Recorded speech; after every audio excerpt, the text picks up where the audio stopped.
Guys, nandito tayo sa likuran, sa may bakura namin, naglilinis, nagdadamo. Kasi sobrang makalat na at sobrang dumi na doon sa likod. Kaya ayan naman, dumating naman ang aking bunsong alaga. Umakyat sa aking balikat.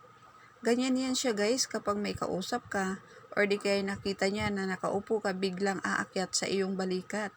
Kahit malalaglag na siya, sige pa rin, hala, sige bunso, mahulog ka talaga sa ginagawa mo. Ayan. Pagmasdan nyo guys hanggang sa huli. Ganyan talaga yung ginagawa niya. Kaya nakakatuwa si Bunso. Siya lang yung nag-iisang blue eyes namin guys. Ayan. Kahit nauga-uga na siya.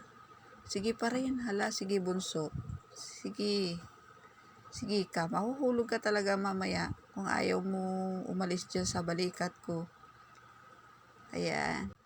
Ganyan din ba yung mga alaga nyo guys? Ganyan ba kagaya kay Bunso na malambi?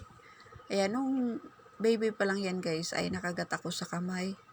Nung pinaliguan ko siya, kaya mula noon ay hindi ko na siya pinapaliguan. Kasi parang nagkapubya ako. Parang natakot na ako kagatin ng pusa. Pero hindi naman. Yan naman po sila ay walang mga rabies kasi alaga nga raw. Pag alaga daw ay walang rabies. Pero meron naman po kaming tanim na para sa mga kagat-kagat na may mga rabies. Ayun, sa awa naman ng Diyos ay kapag nakagat naman ako or nakalmot, ay yun lang yung tanging gamot ko. Ayan, gumaling naman. Kaya yan pa rin si Bunso. Ala, sige Bunso.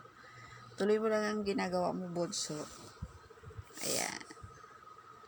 Mag-enjoy ka lang dyan sa aking likod.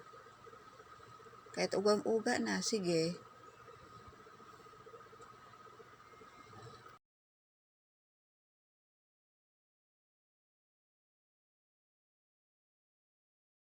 Lipat pa talaga ng pwesto. Ayaw talaga umalis sa aking balikat. Ayan, balong Bunso talaga. Ikaw talaga Bunso.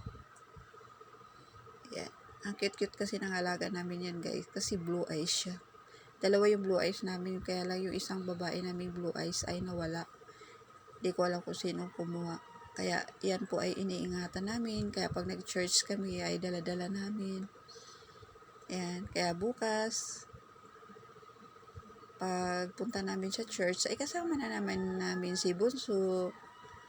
Ayan. Hindi pa rin umalis sa ating likuran. Nandyan pa rin. Pinapahirapan niya talaga ako. Hala, sige Bunso. Parang baby lang. Ayan yung